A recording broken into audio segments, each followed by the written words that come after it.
मगर अब भारतीय जनता पार्टी की सरकार ने इसमें भी एक नई और गंदी राजनीति घुसाई है।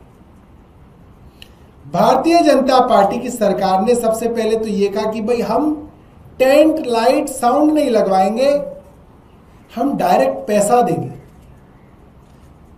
उसको लेके कावड़ समितियों के अंदर काफी परेशानी थी कि भाई आप कितना पैसा देंगे, कब देंगे। विरोध हुआ, मंत्री ने मीटिंग ली सेक्रेटेरिएट में, उस बात का विरोध किया गया। कावड़ वालों के लिए कुछ ऐसे शब्द भी कहे गए जो उन्हें नहीं कहने चाहिए थे। कावड़ शिविरों के बारे में भी गंदी बात वहां पे कही गई। और उसके बाद यह कहा गया कि हम आपको पैसा देंगे आपके अकाउंट में। चलिए यहां तक भी ठीक था। अब कावड़ शिविर लगने का समय आ गया है, अभी तक किसी को पैसा नहीं दिया। कावड़ वालों को नहीं पता कि पैसा कब आएगा, कितना आएगा।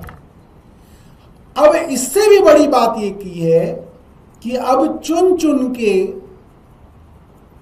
उन लोगों को जो भारतीय जनता पार्टी के नहीं हैं, उनके कावड़ शिविरों को सरकार द्वारा अनुमति नहीं दी जा रही है।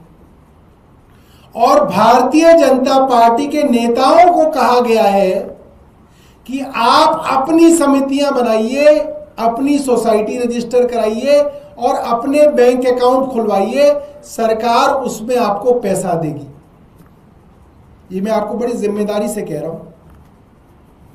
तो भारतीय जनता पार्टी की सरकार दिल्ली के टैक्स पेयर का पैसा, सरकारी पैसा, उन कावड़ समितियों को नहीं देना चाहती जो 10-10 साल से, 20-20 साल से, 5-5 साल से कावड़ के शिविर लगा रहे थे, सेवा कर रहे थे।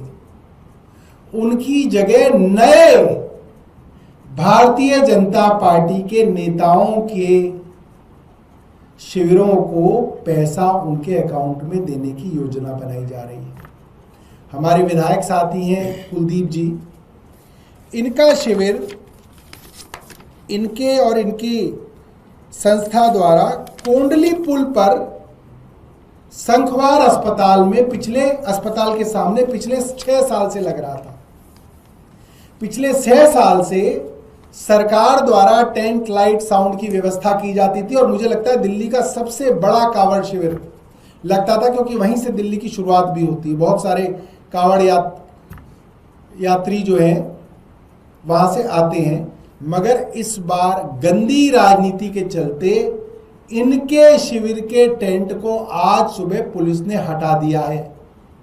बोला कि भाई आपका नहीं लगेगा, हम किसी नए आदमी को वहां पे कावड़ का शिविर उससे लगवाएंगे।